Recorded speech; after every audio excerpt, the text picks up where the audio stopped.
The mop hit the floor with its usual wet slap, and Roy Bennett pushed it forward in long, smooth strokes. 14 years he had worked with animals back on Earth. Now he cleaned floors on a space station full of creatures he could barely pronounce the names of.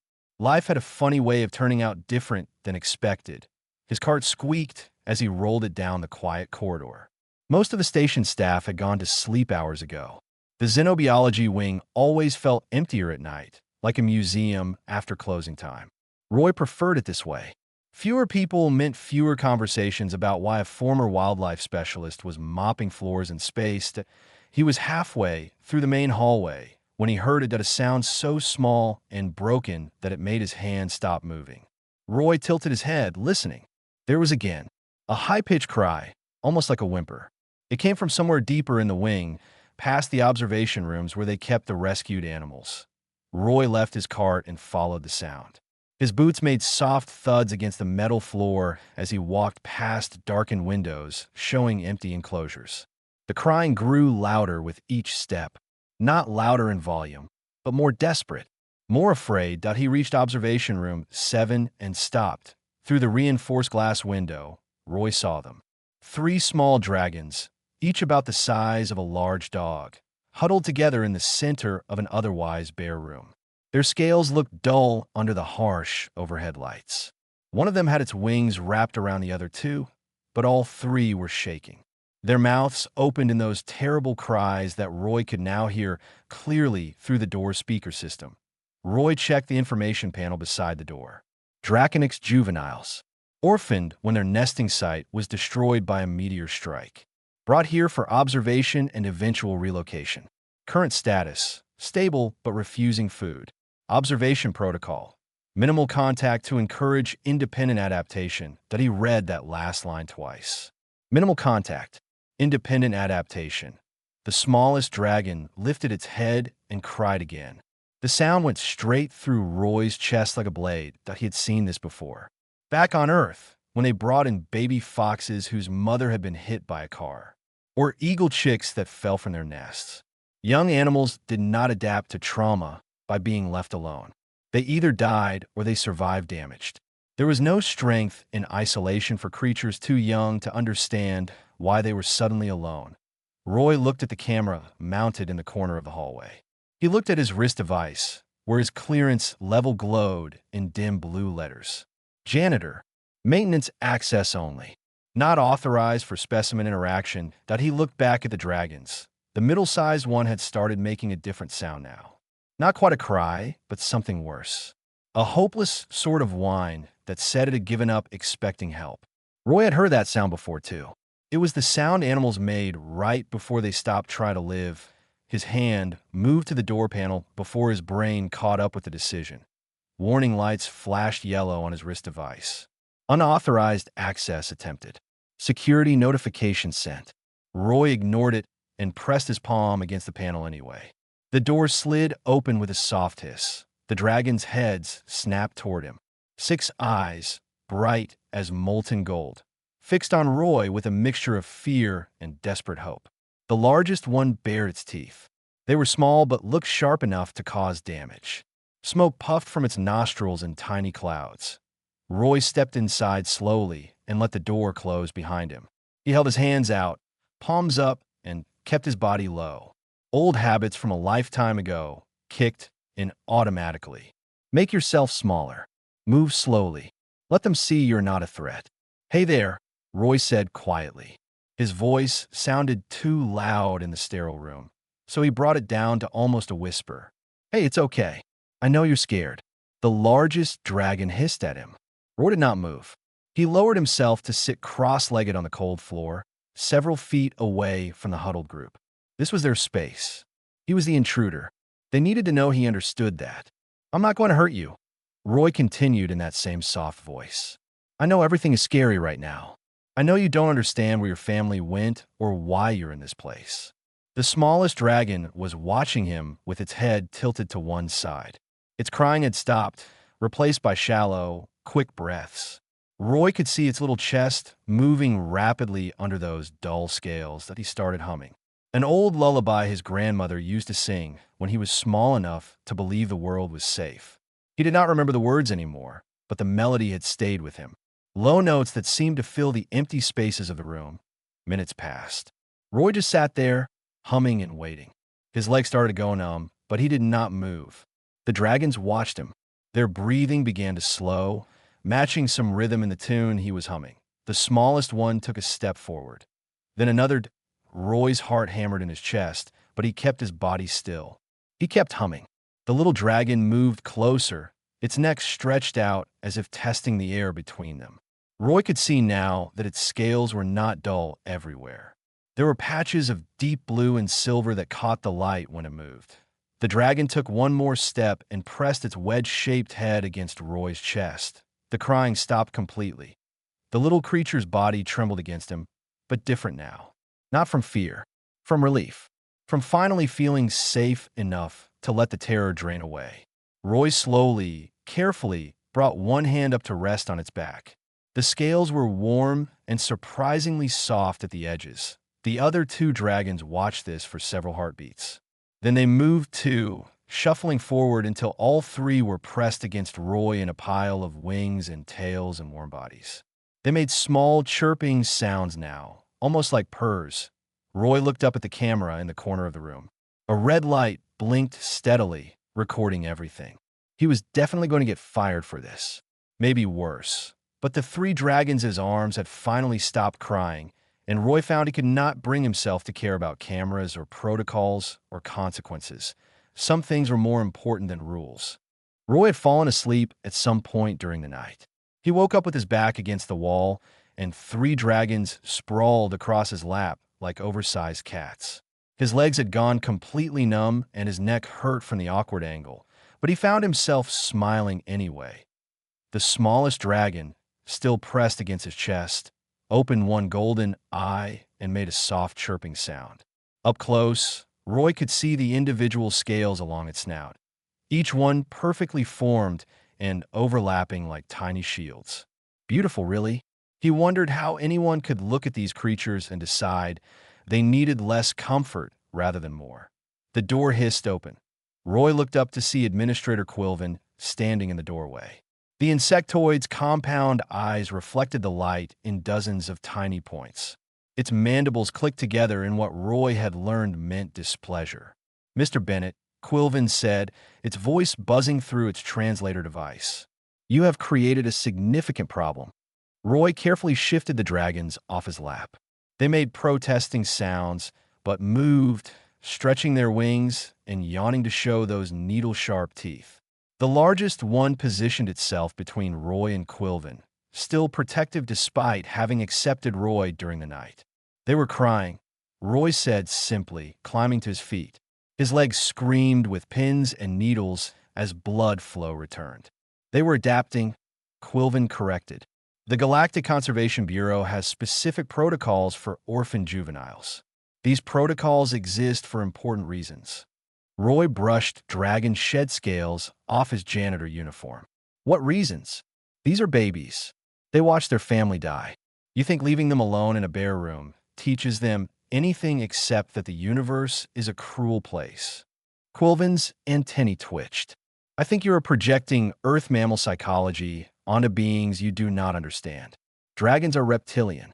They are solitary by nature once they leave the egg. These three are huddled together. Roy pointed at the dragons, who had indeed moved back into a tight group. Does that look solitary to you? Before Quilvin could respond, another figure appeared in the doorway. This one had 4 arms and skin that shifted between blue and green, depending on the angle of light.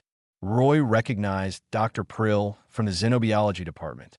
The amphibian scientist moved past Quilvin without ceremony and approached the dragons with a scanning device held in 2 of its hands.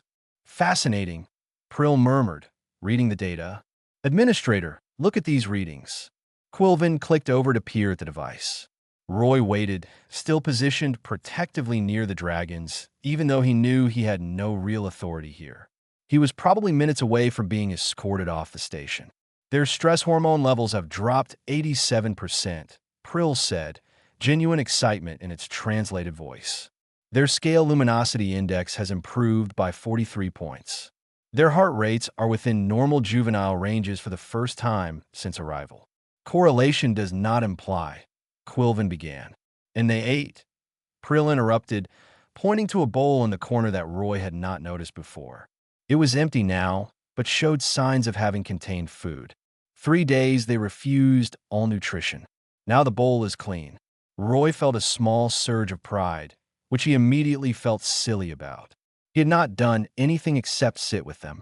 Still, knowing they had eaten felt important somehow. Quilvin was quiet for a moment, its mandibles working. This is one night of data. Hardly conclusive. Then let us gather more data, Prill said. Its skin flashed a bright green that Roy guessed meant enthusiasm. I propose we continue this as a controlled study. Mr. Bennett continues his interactions with the juveniles.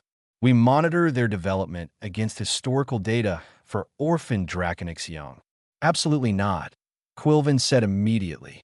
He is a janitor, not a xenobiologist. He has no training he has 14 years of experience with wildlife rehabilitation, Prill said.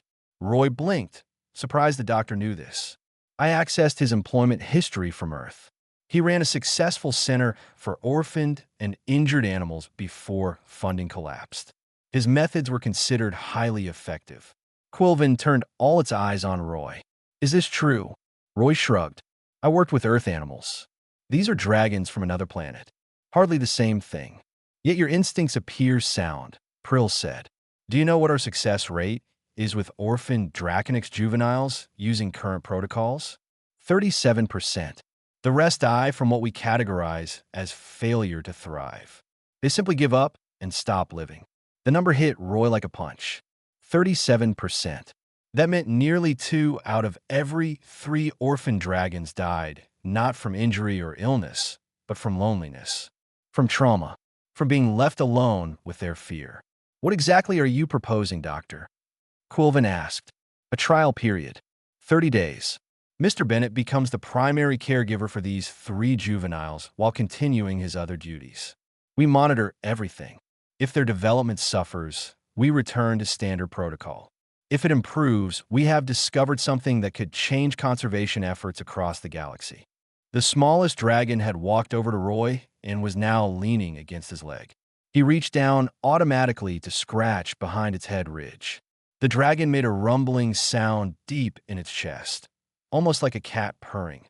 Quilvin watched this interaction with its unreadable compound eyes. And if something goes wrong, if they become too dependent on human contact, if they fail to develop proper survival instincts, then I take full responsibility, Roy said. The words came out before he had fully thought them through, but he meant them. If this doesn't work, the blame is mine. Your responsibility is not what concerns me, Quilvin said. These juveniles are an endangered species. Their value to the galaxy exceeds your consequences, which is exactly why we should try something different, Roy replied. Your current method is killing them. At least this way they have a chance. The silence stretched out. The dragons seemed to sense the tension because they moved closer to Roy, the largest one making a low warning rumble at Quilvin, protecting him now, just as he had tried to protect them. Finally, Quilvin's mandibles clicked in a pattern Roy did not recognize. 30 days, the administrator said, but you will follow Dr. Prill's guidelines. You will submit to constant monitoring. And if there is any sign that these juveniles are being harmed by your methods, this experiment ends immediately. Understood, Roy said. Quilvin turned to leave, then paused at the door. For your sake, Mr. Bennett, I hope your instincts are as good as Dr. Prill believes.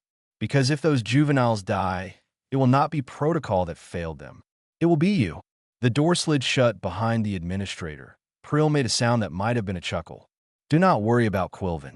The administrator is simply concerned. 3 days ago, these juveniles were nearly comatose. Now look at them. Roy looked.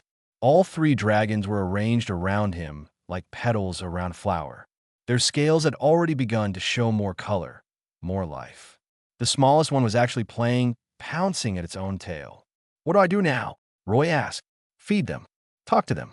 Help them remember how to be alive, Prill said. In other words, do what you have already been doing. The doctor left, and Roy was alone with 3 dragons who had somehow become his responsibility. He sat down on the floor, and immediately all 3 climbed into his lap again, fighting for the best position against his chest. Roy laughed, a sound he had not made in months. Maybe longer. "All right then," he said to them. "Let us figure this out together." 2 weeks passed faster than Roy expected. His days now split between mopping floors and raising dragons. He named them because calling them Juvenile 1 and Juvenile 2 felt wrong. The smallest became Pip because it made little peeping sounds when happy. The middle one was Ash for its gray-silver scales. The largest was Soot, darker than the others and somehow gentler despite its size. Roy learned their personalities quickly. Pip explored everything, climbing into his cleaning cart and investigating every corner of their expanded enclosure. Ash watched everything with those sharp golden eyes, learning faster than its siblings. Soot stayed close to Roy, always making sure he was within sight. The dragons grew visibly stronger each day. Their scales brightened until they shone like metal in sunlight. They started play fighting, rolling across the floor in tangles of wings and tails. They ate without hesitation now, tearing into their food with enthusiasm that made Dr. Prill beam during daily examinations. Other staff members began visiting to watch. Some brought colleagues from other departments. Word spread through the station about the human who was raising dragons like they were puppies. Roy was teaching Pip not to chew on power cables when the visitors arrived. 3 Draconix adults entered the observation area, escorted by Administrator Quilvin. Roy had never seen adult members of the dragon species before. They were massive, each one easily twice his height, even when walking on all fours. Their scales looked like armor plating, dark and thick and scarred from decades of life. When they moved, Roy could hear the click of claws on metal flooring. The lead dragon had eyes that glowed like embers. It studied Roy through the observation window with an expression he could not read. "That is Elder Scareth," Dr. Prill whispered, appearing beside Roy. "A representative of the Draconix Council. They have come to evaluate the juveniles." Roy felt his stomach tighten. Pip had climbed onto his shoulder and was chirping in his ear. Ash and Soot pressed against his legs, suddenly quiet. Quilvin activated the intercom. "Mr. Bennett, please bring the juveniles to the observation window." Roy walked over slowly, the 3 dragons following. Through the glass, he could see Scareth lean closer. The elder dragon's nostrils flared, scenting the air. "They smell of human," Scareth said. The translator made its voice sound like grinding stones. "They behave like human pets. They behave like healthy, juvenile dragons," Dr. Prill countered. "Their development exceeds all normal parameters. They are thriving." "They are weak," Scareth replied. "Look how they cling to the human." A proper dragon juvenile learns independence, learns strength through hardship. Roy felt anger rise in his chest. He had dealt with people like this back on Earth. People who confused cruelty with toughness, who thought suffering built character. "They are not weak," Roy said through the intercom. "They are learning. There's a difference." Scareth's eyes fixed on him. "You presume to tell me about my own species, human? I'm telling you what I see," Roy said. "These 3 watch out for each other. They communicate. They solve problems. Yesterday, Ash figured out how to open the food dispenser by watching me do it once. Pip created a game where they practice flying in formation. Soot has started making different sounds to mean different things. They're not just surviving. They are growing dependent," Scareth said. "What happens when you are gone? When there is no human to comfort them? They will be helpless, or they will have learned that the universe is not entirely hostile," Roy replied. "That sometimes help exists. That working together is not weakness." One of the other adult dragons, slightly smaller than Scareth, moved closer to the window. Its scales were lighter, more silver than black. It studied the juveniles with what looked like sadness in its eyes. "Scareth," this dragon said quietly, "perhaps we should see how they behave, not just how they look." Scareth made a rumbling sound that did not need translation. Displeasure. But the elder stepped back and gestured for the observation to continue. Dr. Prill brought in a puzzle feeder, one designed to test problem-solving skills. It was a cube with food hidden inside, accessible only through a series of sliding panels that had to be moved in the right sequence. Roy placed it on the floor and stepped back. The juveniles approached cautiously. Pip tried to smash it with its front claws. When that did not work, Ash started examining the panels. The middle dragon chirped at its siblings, and they watched as Ash demonstrated sliding one panel, then another. Soon all three were working together, taking turns moving pieces until the cube opened and revealed the food inside. They ate together, sharing equally, making happy sounds. Through the window, Roy saw the silver-scaled dragon lower its head. The third adult dragon, who had not spoken yet, shifted its weight from foot to foot. A trick, Scareth said, taught by the human. I did not teach them that, Roy said truthfully. I have never seen that puzzle before. Dr. Prill brought it specifically for this test. Prill nodded confirmation. The juveniles solved it through observation and cooperation. Both are signs of advanced cognitive development. It is not the dragon way, Scareth insisted. Perhaps it should be, the silver dragon said quietly. Scareth turned on its companion.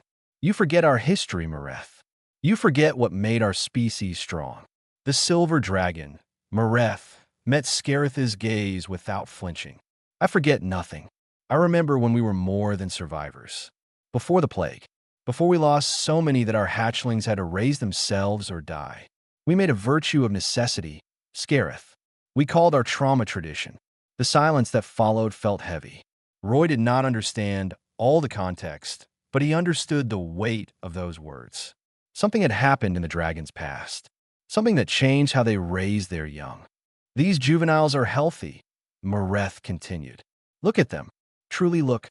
When did you last see orphan hatchlings with such bright scales? With such energy? The human has not made them weak. He has made them whole. And what happens when they return to our world? Scareth demanded. When they must face real challenges, real dangers? Will they cry for their human? Will they be helpless because they never learned to be alone? They will remember they are not alone, Roy said. They will remember that help exists, that caring for each other makes them stronger, not weaker. Is that really such a terrible thing to learn? Scareth stared at him for a long moment. Then the elder dragon turned and walked away without another word. The third adult dragon followed, but Mareth stayed. The silver dragon pressed close to the observation window, and the three juveniles came over to investigate. Through the glass, the elder dragon and the babies touched noses. Thank you, Mareth said quietly, looking at Roy, for showing us what we had forgotten. The elder dragon left, and Roy was alone with Dr. Prill and three baby dragons who were already play fighting again. The tension of the visit forgotten. That went better than expected, Prill said. Roy was not so sure.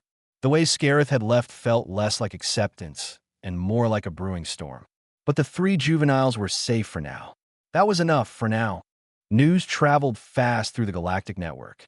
Within days of the Draconix Elder's visit, Roy found himself the subject of articles and opinion pieces across dozens of worlds.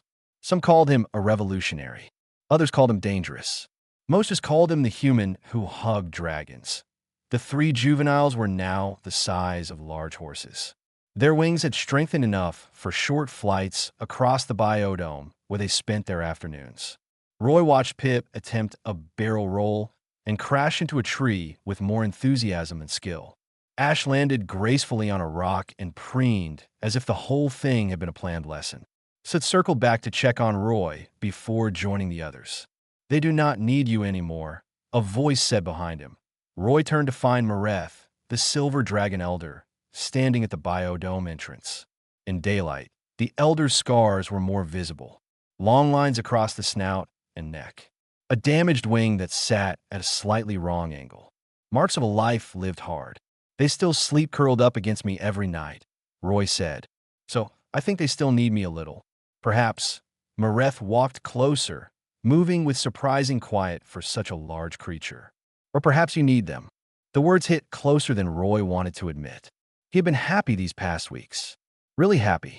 The kind of happiness he thought he had lost back on Earth when his rehabilitation center closed, and he realized no one would fund his work anymore. Animals did not make money. Compassion did not pay bills. Dr. Prill tells me you have received formal complaints, Mareth said. 17 at last count, Roy confirmed. Mostly from traditionalist groups. They think I am ruining the juveniles by making them soft. And what do you think? Roy watched Pip chase Ash through the artificial sky. I think they are learning to be dragons. Just not the kind of dragons that Scareth wants them to be. Mareth made a sound like wind through caves. Scareth lost an entire clutch of hatchlings once. 7 eggs. All hatched successfully. All died within 2 months. The protocols said minimal contact. Scareth followed the protocols. Roy felt his chest tighten. I did not know. Most do not. Scareth believes that following the rules more strictly would have saved them. That any deviation from tradition is betrayal of their memory. It is easier to believe that than to accept the rules themselves might be wrong. Is that why you support what I'm doing? Mareth looked at him with eyes that held centuries. I support it because I am old enough to remember the before times, when dragon parents stayed with their hatchlings. When we taught our young through guidance, not abandonment. We did not lose that because we wanted to. We lost it because plague killed most of the adults. The survivors were too few to care for all the orphaned young. So the young learned to survive alone, and we called it strength. We had to, but then we forgot it was ever different. Roy had not expected that. He knew the dragons had a complicated history, but not this. Not that their entire approach to raising young came from tragedy, not tradition. Why not change it back? Roy asked. If you remember the old ways, why not teach them? Because I am one voice against thousands who believe the current way is the only way. Because suggesting change means admitting we have been wrong for a very long time. Because Scareth is not alone in losing hatchlings to a system we are afraid to question. Soot had landed near them and was watching the conversation with interest. The dark dragon walked over and nudged Roy's hand with its nose. Roy scratched behind its head ridge automatically. They do that with you, Mareth observed. Seek touch. Seek comfort. Even now, when they are large enough to be independent. Is that bad? It is honest, Mareth said. They trust you. They know you will not hurt them. That is not weakness. That is wisdom. An alarm sounded across the biodome. Not loud, but urgent. Dr. Prill's voice came through Roy's communication device. Mr. Bennett, please return to the main facility immediately. We have a situation. Roy's stomach dropped. He called to the juveniles, who came immediately, sensing something wrong. Together, they rushed back through the connecting corridor to the main station. Administrator Quilvin waited in the central hub, along with Dr. Prill and a security team. And Scareth, flanked by 2 other dragons Roy did not recognize. What is happening? Roy demanded. Elder Scareth has filed a formal petition with the Galactic Conservation Bureau, Quilvin said. Its mandibles clicked rapidly, a sign of stress. They are demanding custody of the juveniles. Immediately. On what grounds? Roy asked, though he already knew. Scareth stepped forward. On the grounds that they are being raised improperly. That they are being made dependent on a species not their own. That their natural development is being stunted by human interference. Their development is exceeding every benchmark, Dr. Prill protested. By human standards, Scareth said. Not by ours. These juveniles will return to our world eventually. They must be prepared for dragon society. For dragon challenges. Not for a universe where humans coddle them. Pip hissed at Scareth. The juvenile scales flared brighter, a threat display Roy had never seen before. Ash and Soot moved to flank their sibling, forming a protective line between Roy and the elder dragon. You see, Scareth said, they react with aggression to their own kind. They identify with the human, not with their species. This is exactly the problem. They are protecting someone they care about, Roy said. That is not a problem. That is loyalty. It is confusion, Scareth replied, and it will get them killed when they face real threats. I'm taking custody now. The Bureau has approved my petition. Roy looked at Dr. Prill, who nodded sadly. The Bureau has authority in these matters. Unless we can provide evidence of harm in transferring custody, their decision stands. Harm. Roy felt desperate. They are happy. They are healthy. Taking them away from everything familiar is what will cause harm. Then they will learn what all dragons must learn, Scareth said. That nothing is permanent. That attachment leads to pain. That strength comes from standing alone. Mareth had entered the hub during the argument. The silver dragon moved between Scareth and the juveniles. This is wrong, Scareth. Look at them. They are not weak. They are bonded. There is a difference. You are soft, Mareth. You always were. Is why your clutch also died. The words hung in the air like poison. Mareth's entire body went rigid. Roy saw something break behind the elder dragon's eyes. My clutch died because I followed your protocols, Mareth said quietly. Because I listened when you said attachment was weakness. Because I left them alone to adapt, and they died afraid and lonely. I will not watch it happen again. Scareth made a dismissive sound. Your guilt does not change reality. These juveniles come with me. Now, the two dragons Scareth had brought with him moved toward Pip, Ash, and Soot. The juveniles pressed against Roy, making frightened sounds he had not heard since that first night. Roy stepped in front of them. No, you have no authority here, human, Scareth said. Maybe not, but I am not letting you take them. Security moved forward, uncertain. Quilvin's mandibles worked frantically. Dr. Prill looked torn between science and compassion. And then Pip did something unexpected. The smallest juvenile stepped forward and opened its mouth. Not to bite, to speak. The sound that came out was broken, half chirp and half word, but unmistakable. No, everyone froze.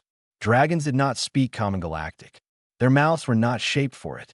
They had their own language of growls and clicks and roars, but Pip had been listening to Roy for weeks. Listening to him talk, reading stories at night, explaining things throughout the day, and somehow, impossibly, the juvenile had learned. No take, Pip said, the words garbled but clear enough. Stay, Roy. Ash moved forward next. Stay. Please stay. So it made a sound that might have been family. The silence that followed felt like the moment before lightning strikes. Roy saw Scareth's expression shift through several emotions. Shock, anger, and something else. Something that might have been doubt. The discovery that the juveniles could speak changed everything. Within hours, the station was flooded with linguists, xenobiologists, and Galactic Council representatives. Everyone wanted to see the dragons who learn a language, not their own. Scareth's petition was suspended pending a formal hearing. Roy should have felt relieved, but instead he felt numb. Because a hearing meant judges and testimony and a decision that might still take the juveniles away. It just meant more time before the inevitable. He sat in the biodome with Pip, Ash, and Soot curled around him like always. But nothing felt the same. The three dragons sensed his worry and kept making questioning sounds, nuzzling against him for reassurance he could not quite give. You taught them language, Dr. Prill said, settling nearby with several recording devices. In 3 weeks, you taught them to speak Common Galactic. Do you understand what that means? That they are smart. Roy replied tiredly. That they were listening, learning, engaging with the world around them at a level we have never documented in juvenile dragons. Prill's skin flashed excited colors. Scareth's argument was that your methods stunt development. But this proves the opposite. Your methods accelerated their cognitive growth beyond anything we thought possible. Will it matter at the hearing? Prill's colors dimmed. I do not know. The law is complicated, and politics more so. The hearing took place 3 days later in the station's assembly hall. Roy had never seen so many different species in one room. The judges were a panel of 5, a crystalline being that communicated through light pulses, 2 humanoids from different worlds, something that looked like a floating jellyfish, and a robot representing synthetic intelligence. Scareth presented first. The Elder Dragon's argument was simple. The juveniles were Draconics. They should be raised by Draconics methods, on the Draconics homeworld, learning Draconics culture. Anything else was cultural erasure. Human interference in something humans had no right to change. Several other dragons testified in support. They showed statistics about traditional raising methods. They talked about the importance of hardship in building character. They showed images of adult dragons who had survived the harsh protocols and thrived. What they did not show were the numbers of juveniles who did not survive. Roy noticed that absence like a missing tooth. When it was Roy's turn to speak, he felt every eye in the room on him. He was not good at public speaking. Never had been. He preferred animals to crowds for exactly this reason. I do not have fancy statistics, Roy said. I just know what I saw. 3 baby dragons crying in an empty room. So terrified they had stopped eating. Stopped trying. I did what anyone with half a heart would do. I sat with them until they stopped being afraid. He gestured to where the juveniles waited with Dr. Prill. Look at them now. Healthy, happy, learning, growing. They are not damaged by kindness. They are thriving because of it. But will they be able to function in dragon society? One of the judges asked. Elder Scareth raises a valid concern about cultural preparedness. Roy looked at Scareth. I think you should ask them yourself. They can answer now. The chamber erupted in murmurs. The lead judge, one of the humanoids, called for order. The juveniles will be allowed to testify if they wish. This is unprecedented, but so is this entire situation. Pip stepped forward first, wings held high. The juvenile had grown confident over the weeks, no longer the tiny, crying thing from that first night. We want to stay with Roy. Learn both. Dragon and human and other. Want to see everything. Ash came next, always more articulate. Roy, teach us safe. Teach us trust. Teach us strong together, not strong alone. That bad? To learn more than one way. Soot, who spoke least of all, simply said, Roy family. We family. Why take family? The silence that followed felt different than before. Roy saw several judges exchange glances. Even Scareth seemed shaken, though the elder dragon hit it quickly. Then Mareth stood. The silver dragon had been sitting quietly in the observer section, but now moved forward to the testimony area. I invoke elder privilege to speak, Mareth said. The judges consulted briefly and nodded. Elder privilege was an old right, rarely used, that allowed senior members of a species to present historical context in legal matters. You want to know if these juveniles will function in dragon society, Mareth began. You want to know if human raising methods damage dragon nature. I am here to tell you that you are asking the wrong questions. Mareth turned to address the entire assembly.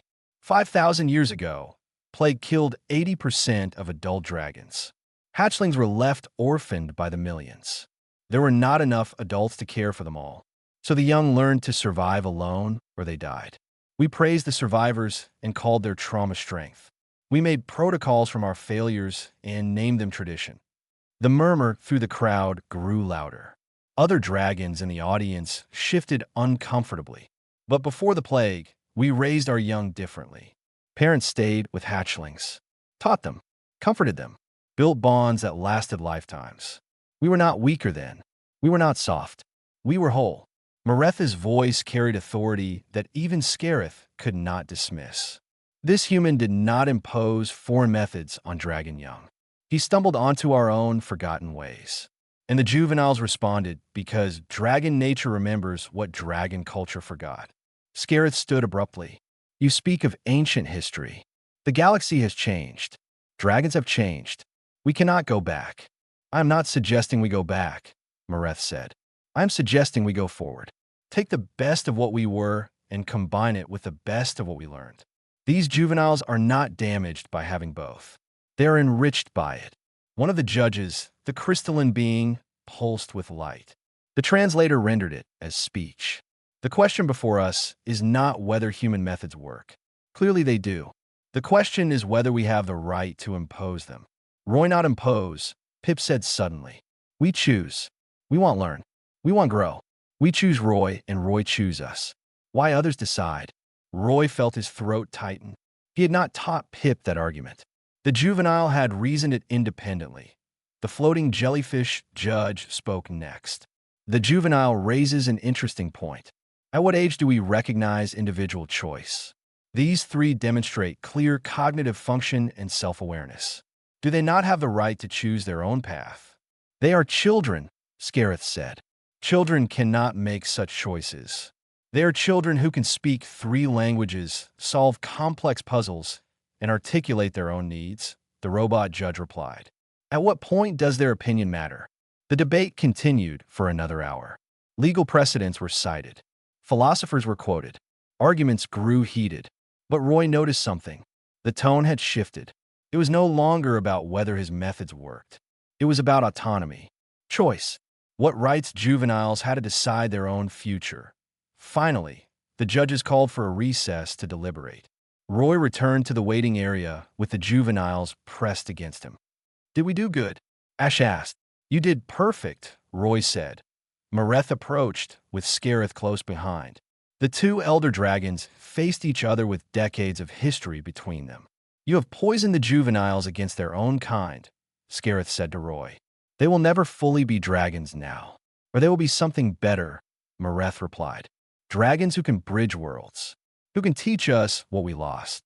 And what will you do when the human leaves?" Scareth demanded.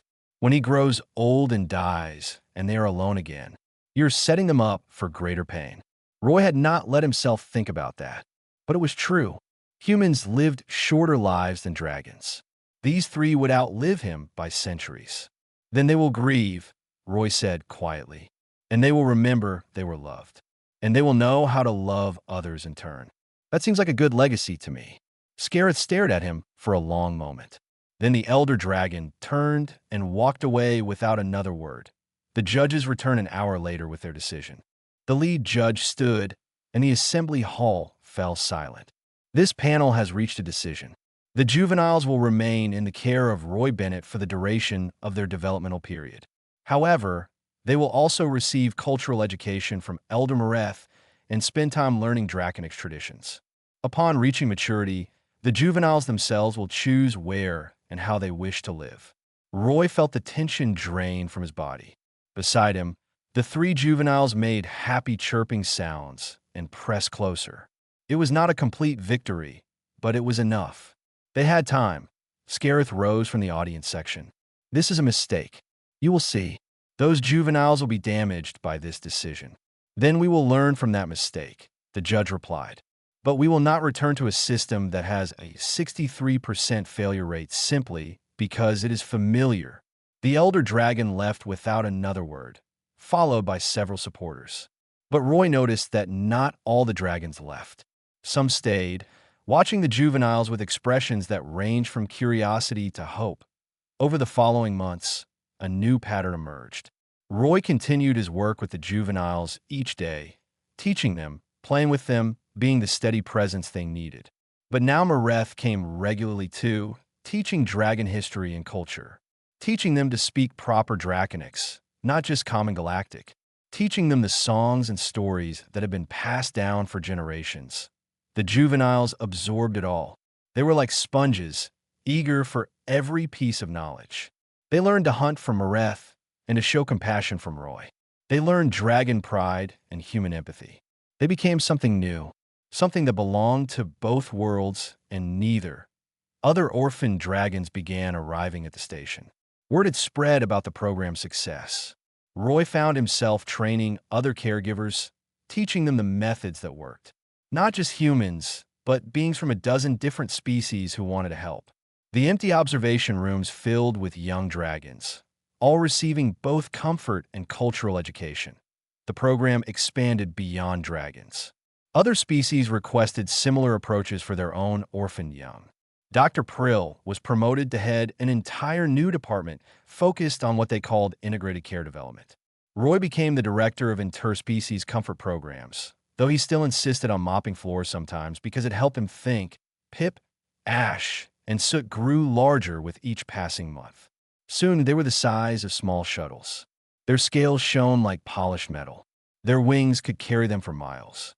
They were magnificent, but they still slept near Roy every night, even though they barely fit in the biodome anymore. One evening, nearly a year after that first night, Roy sat watching the sunset through the station's observation window. Pip landed beside him, the impact shaking the floor. "Roy sad?" the dragon asked. Pip's common Galactic had become nearly perfect over the months. "Not sad," Roy said. "Just thinking." "About what?" "About how big you have all gotten.